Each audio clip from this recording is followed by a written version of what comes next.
योग 360 में आपका स्वागत है। मैं हूं किरण भारद्वाज। बच्चों से लेकर बड़ों तक सभी बनेंगे हेल्दी विद योग 360। हर स्लो ग्रोथ की वजह सिर्फ जेनेटिक्स नहीं होती। हर बच्चे में मोटापे का कारण ओवर ईटिंग नहीं होता और हर दुबला बच्चा कमजोर नहीं होता।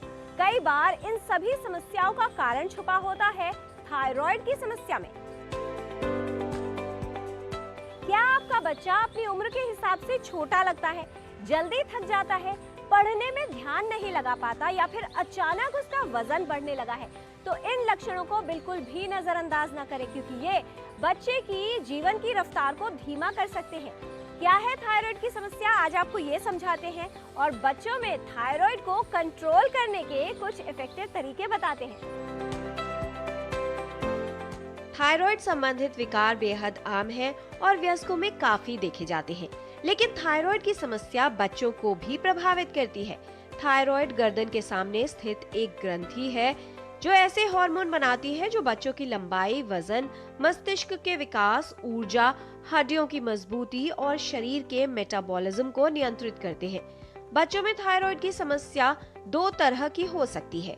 पहली, थायराइड हार्मोन कम बनना, जिसे हाइपोथायराइडिज्म कहा जाता है, और दूसरी, थायराइड जरूरत से अधिक बनना, जिसे हाइपरथायराइड कहते हैं।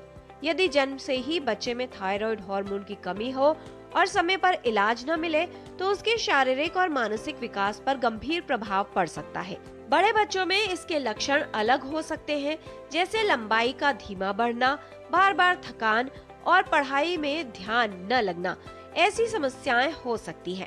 यदि थायराइड हार्मोन अधिक बन रहा है तो बच्चा चिड़चिड़ा हो सकता है, दिल की धड़कन तेज हो सकती है और वजन कम होने लगता है। थायराइड की समस्या से राहत में उपयोगी है कुछ सरल प्राकृतिक उपाय। ग्रोथ हो सही, सपने हो बड़े। नियमित योग अभ्यास से थायराइड रहे कंट्रोल, बच्चा बने हेल्दी और अपने लक्ष्य की ओर बढ़े। बड़ी आयु में हाइपरथायरॉयडिज्म, हाइपोथायरॉयडिज्म हो जाना एक आम समस्या होता जा रहा है, पर उससे भी अलार्मिंग सिचुएशन है कि बच्चों में भी थायरॉयडिज्म के लक्षण दिखने लगना या हो जाना।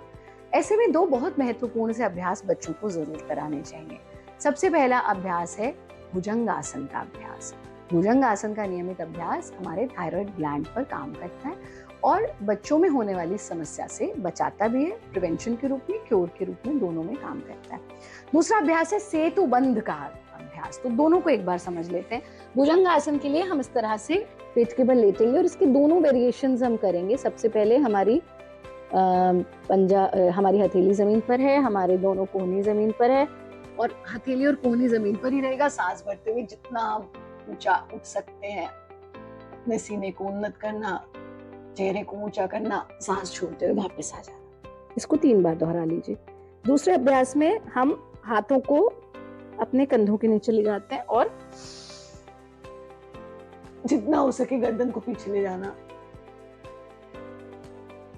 सांस छोड़ते वापस आ जाए। इसको भी आप 3 बार दोहरा लीजिए। हाथों का तकिया बनाएंगे, दोनों पैरों को खोल देंगे। भुजंगासन के दोनों वेरिएशंस हमने सीख लिए, इनका बच्चों को नियमित अभ्यास कराएं। सेतुबंध आसन के लिए हम इस तरह से अपने कमर के बल लेट जाते हैं। सरल अभ्यास है, बच्चे बहुत आसानी से कर सकते हैं। उसका भी इजी वेरिएशन हम आपको बता रहे हैं। आप दोनों पैरों को फोल्ड कर लीजिए। जितना हो सके अपने एड़ियों को हिप्स के नजदीक लाना और इस तरह से पकड़ लेंगे अपने पैर के पंजों को। बच्चे बहुत फ्लेक्सिबल होते हैं, इसको इजीली कर लेंगे। नहीं भी पकड़ पाए तो इस तरह से साइड में टिका लीजिए। तो इस तरह से आए और फिर हम सेतु यानी ब्रिज जैसी पोजीशन बना लेते हैं और फिर वापस आ जाते हैं। जितनी देर रुक सकते हैं रुके, वापस आ गए। इस अभ्यास को हम 3 बार दोहरा लेंगे और फिर पूरे शरीर को ढीला छोड़, एब्सोल्यूट रिलैक्सेशन। वापस आएंगे तो करवट लेकर के उठेंगे, एकदम से सीधा नहीं उठेंगे। ये नियमित रूप से आप बच्चों को कराएं। खान पान का ध्यान रखें। ग्रोथ हो राइट तो फ्यूचर बने ब्राइट। अगर बचाना है बच्चे को थायराइड की समस्या से तो आप भी उनको खिलाइए healthy and balanced diet. Ayurveda में इस रोग का जो डिस्क्रिप्शन है वो गलगंड के रूप में किया गया है। कफ दोष बढ़ने के सारे लक्षण दिखाई देते हैं। बच्चा सुस्त हो जाता है, शरीर में सूजन भी हो सकती है, एक्टिव नहीं रहेगा और वजन बढ़ेगा उसका। तो ऐसी स्थिति में जो आयुर्वेद में भारी खाना बच्चे को नहीं देना है जो देर में पचने वाला हो, उसमें हाई प्रोटीन्स डाइट भी नहीं देना है अपने को। छोले हैं, राजमा है या उड़द की दाल है, इवन अरहर की दाल भी उसको अवॉइड करें। मूंग दाल सबसे अच्छी उसके लिए रही होगी। और मूंग दाल को विभिन्न रूप में हम उसको संस्कारित करके दे सकते हैं। जैसे मूंग की दाल का पापड़ दे दिया, या मूंग की दाल को फ्राई करके दे दिया, या मूंग की दाल की कभी पकौड़ी भी अगर उसको उसमें रुचि आ रही तो ऐसा थोड़ा बहुत दिया जा सकता है, जिससे वो जल्दी पच जाता है।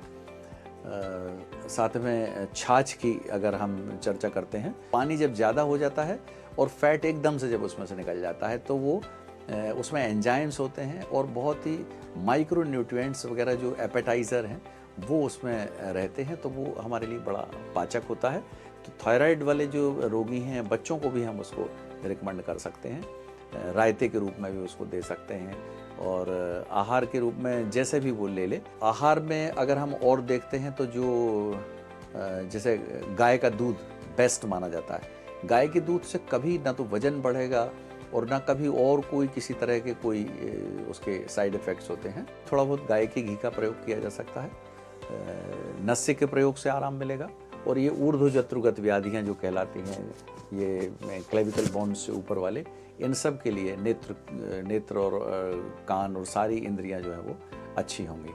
फल सब्जियां, जूस सभी प्रकार के बच्चे को दे सकते हैं। और फल खाने का जो समय आयुर्वेद कहता है वो भोजन के पूर्व है। लगभग जैसे आधा घंटे 1 घंटे जब हम कोई फल खाते हैं तो वो हमको नुकसान नहीं करता। छोटी सी ग्रंथि बड़ा रोल निभाए, बच्चों में मेटाबॉलिज्म और ग्रोथ पर इफेक्ट लाए। ये औषधियाँ दूर करे थायराइड की समस्या को, बच्चे को पूरी तरह हेल्दी बनाए। थायराइड की बीमारी बच्चों में बड़ों की तुलना में कम होती है। लगभग 1 से 2% बच्चों में किसी न किसी प्रकार की थायराइड की समस्याएं पाई जाती हैं। आयुर्वेद के अनुसार यह समस्या कफ और वात दोष के असंतुलन और कमजोर पाचन शक्ति के रूप में देखा जाता है। रोग की स्थिति और बच्चे की प्रकृति के अनुसार औषधों का चयन किया जाता है। जैसे कांचन और गुगुल का उपयोग गले की ग्रंथि की सूजन कम करने के लिए, त्रिकटु चूर्ण का उपयोग पाचन और चय अपचय की प्रक्रिया को बेहतर बनाने के लिए, पुनर्नवादी क्वाथ का उपयोग सूजन कम करने के लिए तथा चंद्रप्रभा वटी का उपयोग एक सहायक आयुर्वेदिक औषधि के रूप में किया जाता है।